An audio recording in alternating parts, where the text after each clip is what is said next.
दोस्तों, कल सुबह मैं जल्दी उठा एकदम से और मैंने सोचा कि मूवी देखी जाए। कल की उसका टिकट मैंने बुक कर लिया था लास्ट संडे और सुबह 9 बजे का शो था। सुबह उठे तो बारिश बहुत ज़्यादा हो रही थी, फिर भी हमने सोचा कि अब जब बुक कर ही लिया है तो जाके देखना चाहिए।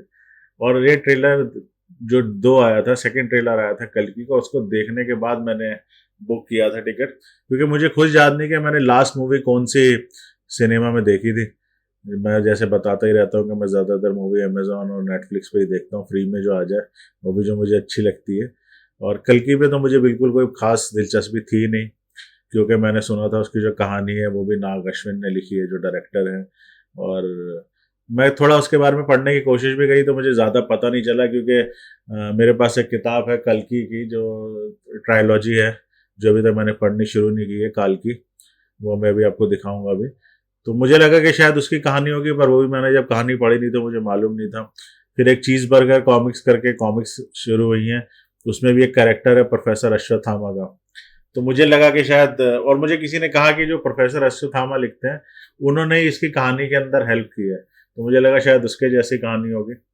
पर फिर मैंने सेकंड ट्रेलर देखा और सेकंड ट्रेलर में मुझे जो सबसे बेस्ट पार्ट लगा था वो अमिताभ का महाभारत वाला पार्ट था। तो मुझे काफ़ी जिज्ञासा हुई, मैंने सोचा कि जाके देखनी चाहिए, क्योंकि वो बहुत शानदार लग रहा था। तो जैसे तैसे हम सुबह वहाँ पहुंचे और जब मूवी शुरू हुई तो मूवी का पहला जो 10 मिनट थे वो तो it was a goose bump. मतलब इट वॉज सो गुड कि मुझे लगा कि अगर कल की नाग अश्विन ने ऐसे ही बनाई है तो क्या ही फिल्म होगी। पर 10 मिनट बाद वो कहानी जो है वहां से खत्म हो जाती है, कि वो महाभारत वाला पार्ट खत्म हो जाता है। और उसके बाद असली कल्कि की कहानी शुरू होती है 6,000 साल बाद। और तब से लेके ये फिल्म जो है वो 3 घंटे कुछ मिनट की है। तो पहला 10 मिनट और उसके बाद इंटरवल से 10 मिनट पहले तक मैंने करीब 2 झपकी तो मार ही ली थी पिक्चर में। मतलब मुझे तो निहायत ही बोर वो लगी। मतलब बीच के जो, और जैसे 3 घंटे की मैंने फिल्म बताया ना, अगर वो 3 घंटे की जगह वो वाले जो मैंने 2 झपकी जिसमें मारी, उसमें करीब 30 मिनट का या 40 मिनट का था उसके अंदर ना, वो पोर्शन बिल्कुल काटा भी जा सकता था। तो फिल्म 2.5 घंटे की हो जाती और मेरे ख्याल से बहुत बेहतरीन उसकी एडिटिंग होती। अब उस 40-50 मिनट में क्या मुझे अजीब लगा, एक तो जो प्रभास की एंट्री दिखाई वो बहुत ही ज़्यादा लंबी दिखाई। ठीक है।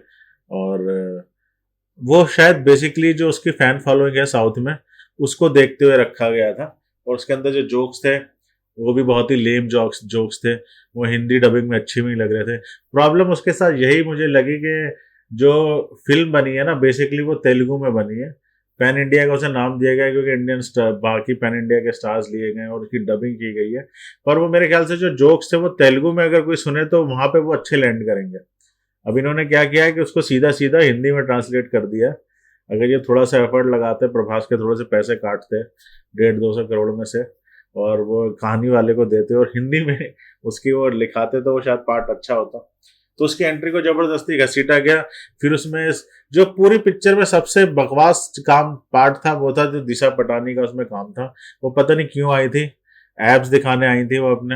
उन्होंने अपने एब्स दिखाया 15-20 मिनट, उन्होंने गाना गाया, जो अचानक से हम इंडियन माइथोलॉजी और डिस्टोपियन वर्ल्ड को छोड़ के सीधा ग्रीक माइथोलॉजी में पहुंच गए। वो किसी जगह पे आते हैं जहाँ पे पूरा ग्रीक आर्किटेक्चर था, सब कुछ था, ग्रीक स्टैच्यूज थी। और एक निहायती बैंड, वो कहते हैं ना, आइटम सॉन्ग सा था वहाँ पे, बहुत ही वाहियात। और मतलब उसमें मैं 2 झपकी ले चुका था। फिर इंटरवल से 10 मिनट पहले ही मेरी आंख खुली और मैंने वहां पे देखा कि फिल्म में कुछ होना शुरू हुआ है।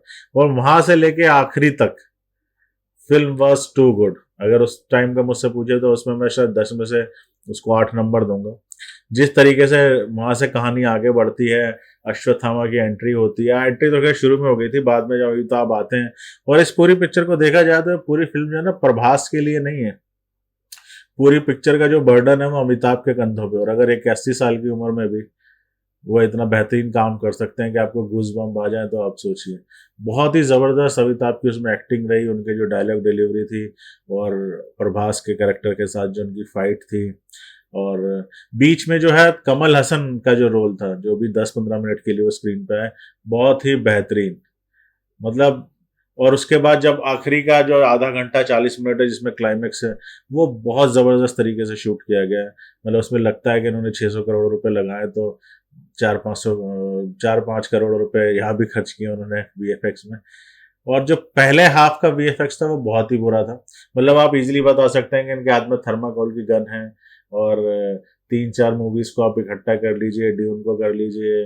अगर आपने 70s की कुछ फिल्में देखी हैं हॉलीवुड की, स्टार वार्स वगैरह, स्टार 70s 80s की, तो उसी तरीके से वो ट्यूबलाइट वाली सोर्ड्स भी थी इसमें, उड़ने वाली मोटरसाइकिल्स भी थी, पर वो देख के बहुत ही बुरा लग रहा था। मतलब कई जगह तो दिख रहा था कि जब लोग उड़ रहे हैं तो पता चल रहा था कि रस्सियों से बांध के इन्हें खींचा जा रहा। वहां भी थोड़े से पैसे लगाए जा सकते थे, पर और फिल्म के अंदर वो बहुत ही लेम पार्ट था। मतलब मुझे समझ में नहीं आता कि IMDb पे इसको 9.4 की रेटिंग कैसे दे दी गई है पहले ही दिन ही। तो ये नहीं है कि कहानी के फिल्म के अंदर कोई लूप होल्स नहीं थे। फिल्म आखिरी मतलब इंटरवल से 10 मिनट पहले से लेकर आखिरी तक it was very good. Specially climax का सीन जब आपको रिवील होता है कि उसके अंदर प्रभास कौन है।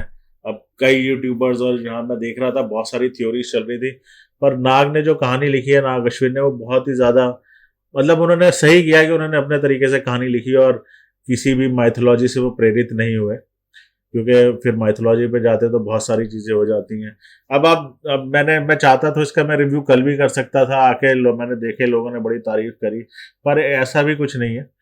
जो तारीफ करने लायक पार्ट है वो है, पर जो बुरा है उसके अंदर वो भी है बुरा।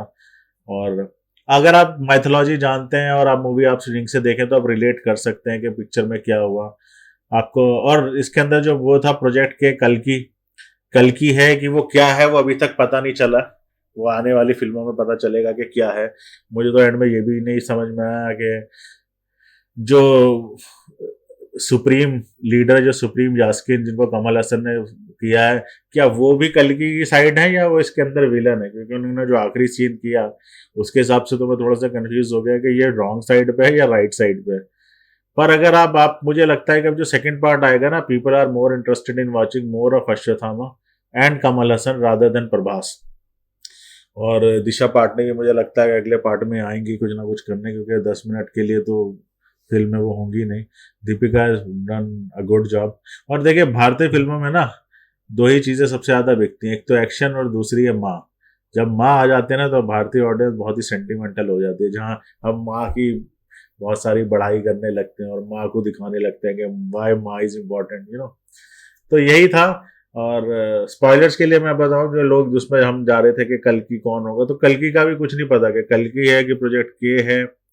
उसकी कहानी कुछ इस तरीके से कि सुप्रीम यास्किन जो है वो सीड इम्प्लांट करते हैं आर्टिफिशियली लड़कियों के अंदर, और उनकी बॉडी में जब बच्चा आ जाता है तो उसका कुछ वो ब्लड निकाल के, कुछ सीरम निकाल के अपनी बॉडी में इंजेक्ट करते हैं, ताकि उनकी जो 200 साल पुरानी बॉडी है वो रिवाइव हो सके। तो दीपिका का जो सीड इम्प्लांट हुआ था उससे उनका वो 5 मंथ्स तक वो उसे अपने गर्भ में रख पाई थी। तो उसके बच्चे की एक ड्रॉप उसमें इंजेक्ट होती है यास्किन में, तो वो बिल्कुल ही जवान हो जाता है। और एंड में वो अर्जुन का गांडीव भी उठा लेता है। तो अब ये देखना है कि उसने अर्जुन का गांडीव कैसा, अर्जुन का गांडीव कहाँ से है, वो फिल्म देखेंगे तो आपको पता चल जाएगा। उन्हें कहीं मिल जाता है तो वो उठा के ले आते हैं, उन्हें पता चलता है कि अर्जुन का गांडीव है। कई सारे क्वेश्चन इसमें अनआंसर रह गए। एंड में आपको पता चलता है जो प्रभास का कैरेक्टर है वो, जो जैसे उन्हें बताया जा रहा था कि काशी के द्वारपाल थे जो काल भैरव, वो था, पर वो नहीं था। उनका कैरेक्टर था कर्ण का। और अगर आप ये मूवी स्टार्टिंग से देखें तो आप इसे रिलेट कर पाते थे कि एंड में उसे कर्ण ही निकलना था, तो आखिरी में वो कर्ण निकलते हैं। अब मुझे जो लगता है, जहां तक मैं समझा, कि एक नाग अश्विन का मैं एक बार इंटरव्यू सुन रहा था, उसने कहा था महाभारत की कुछ कहानियां अधूरी रह गई थी, तो कर्ण और अर्जुन की कहानी भी उसमें अधूरी रह गई थी। और अब अर्जुन का जो गांडीव है वो सुप्रीम यास्किन के पास है, और कर्ण का जो विजय धनुष है वो प्रभास के पास है। तो मुझे लगता है अगली पिक्चर में इन्हीं पे ज्यादा जोर होगा कि अर्जुन और कर्ण की कहानी को कंप्लीट किया जाए। अब यहाँ पे अर्जुन का गांडीव कली के हाथ में है या वही यास्किन है, या वो भी सच्चाई की तरफ है, वो अगले पार्ट में पता चलेगा।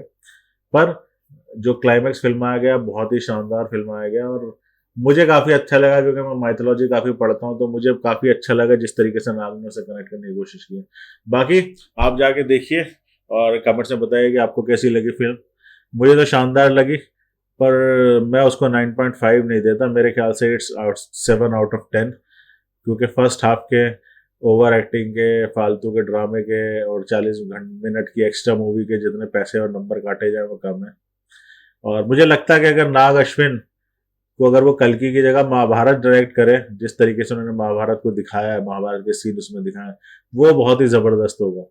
और अब अगर कोई भी महाभारत बनाने की शायद हिंदी फिल्म इंडस्ट्री में कोशिश करेगा, तो उसको नाग अश्विन की इस कल्कि के अंदर जो उसने महाभारत के सीन फिल्मा है, उससे उन्हें जरूर कंपेयर किया जाएगा। और दूसरा, इस फिल्म के अंदर कैमियो बहुत सारे हैं।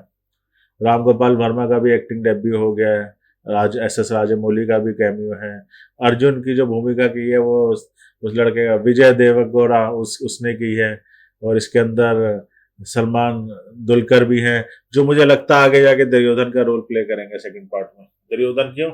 क्योंकि वो कर्ण का दोस्त था, और प्रभास ने जो कहानी सुनाई थी वो बिल्कुल वैसी लग रही थी कि कैसे उसे पाला, किसने मिला। दुलकर सलमान भी है, और लगता है आगे भी बहुत ज्यादा कैमियोज होंगे।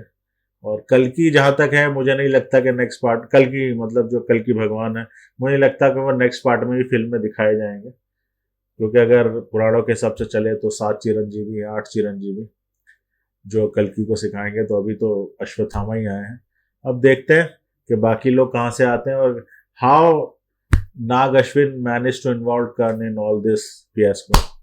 तो चलिए, मुलाकात होगी आपसे किसी और फिल्म के रिव्यू में, तब तक अपना ख्याल रखिए।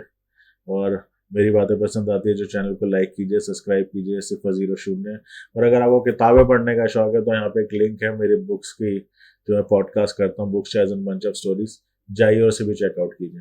Take care, bye bye.